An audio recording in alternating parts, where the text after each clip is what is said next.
The disciple called Nicodemus of Bethany was in reality the son of Nicomedes IV of Bithynia. Joseph of Arimathea was in reality Joseph of Judea, an extremely wealthy tin merchant and descendant of King Zedekiah and Mattathias. The Virgin Mary of Bethany was in reality Mary of Bithynia and wife of her rich uncle Joseph of Judea.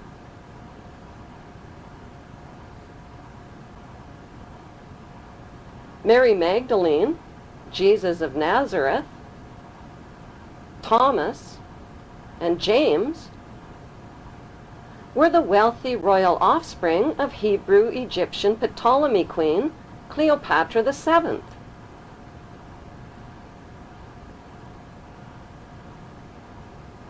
Why did the Bible alter and even omit key historical names and dates? To cover up the real Hebrew identities of the royal ruling families of Egypt and the Holy Roman Empire, whose secret religion was and still is the cult of Amun. Why in the world did first-century Jews living at the time of Jesus threaten to punish by death anyone who dared to copy, sculpt, or draw the face of Jesus and his graven image? What were they afraid of? Were they afraid perhaps he might be recognized for who he really was?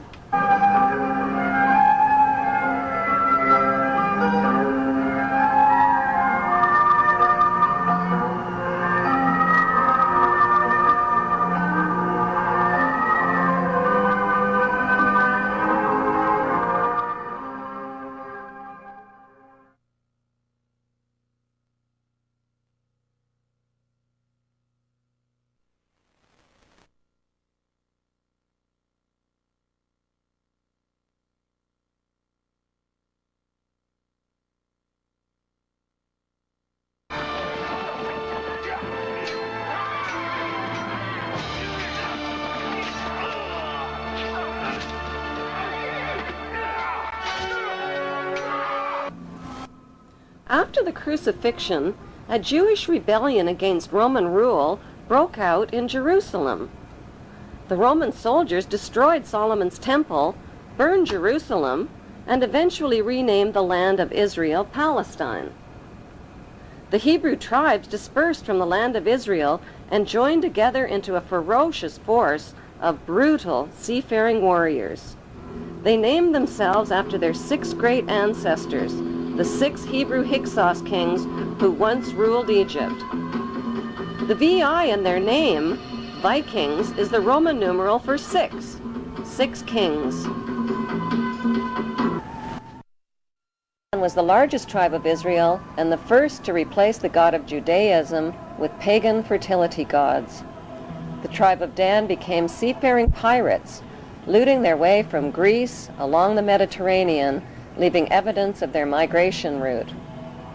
Like signposts, they incorporated the name of Dan into the names of mountains, towns, and rivers, like the mighty river Danube.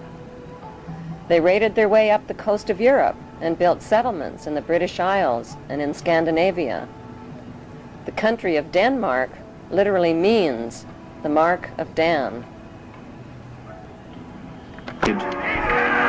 The pagans arrived like stinging hornets, and spreading on all sides like fearful wolves, robbed, tore, and slaughtered not only beasts of burden, but even priests and monks and nuns. They came to the church of Lindisfarne and destroyed everything, trampled and polluted the holy places. Their mouths froth, their eyes stare, they howl like wild beasts. Joined by the Israeli tribe of Naphtali, they continued their reign of terror through the British Isles, accumulating massive amounts of wealth. Then the unthinkable happened. Their king, King Canute, was crowned King of England, Denmark, Norway, and Sweden. Dan intermarried and became related to almost all of the monarchies of Europe, including Queen Elizabeth of England. The bloodline of the tribe of Dan was firmly established in royal power circles. A unique Viking genetic disease called Dubitraz contracture, causing tightening of the tendons in the hand, give it a claw-like appearance. U.S. President Ronald Reagan and British Prime Minister Margaret Thatcher contracted the Viking genetic disease and are believed to be descendants of the Vikings, and thus descendants of the tribe of Dan.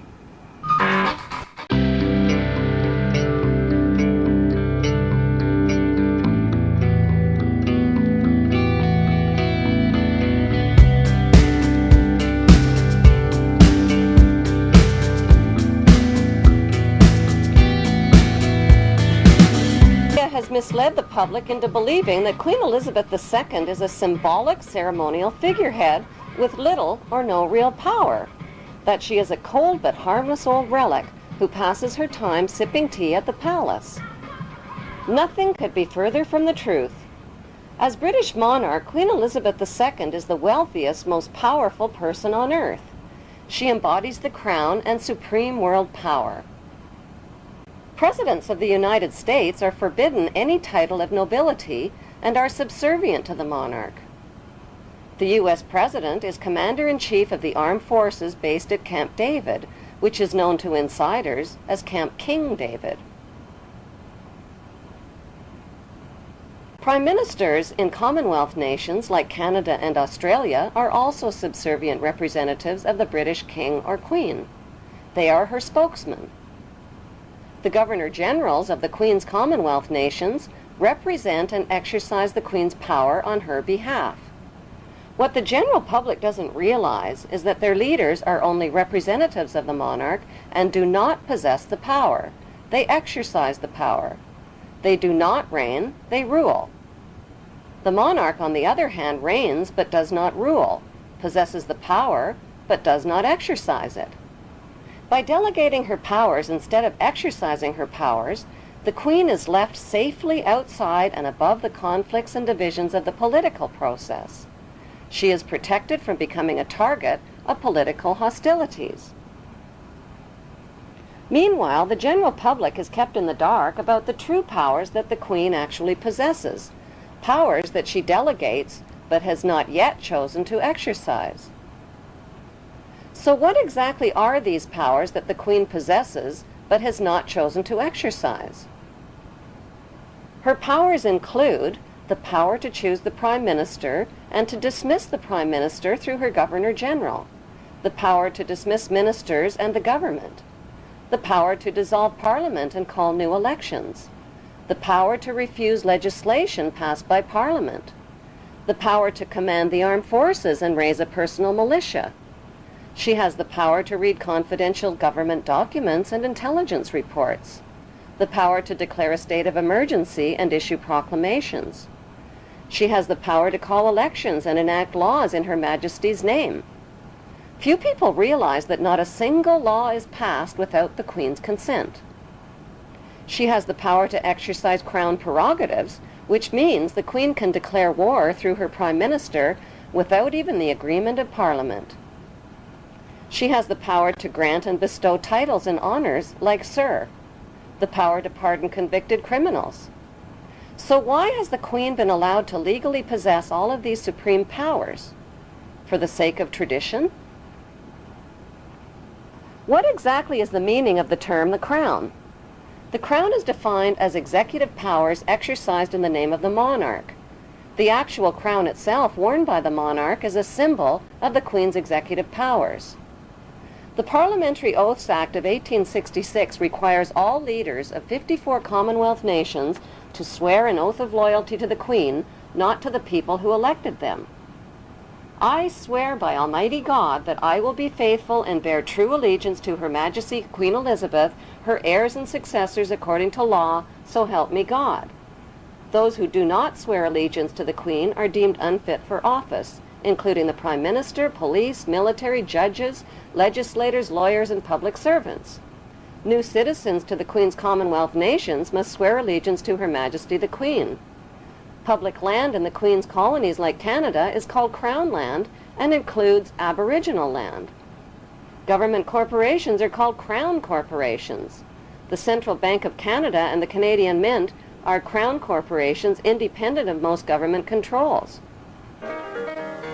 Neither Canada nor Australia, two huge and independent countries in their own right, has dispensed with her services as their head of state. Forms, stationery, and printing are printed by the Queen's printer. Canadian warships are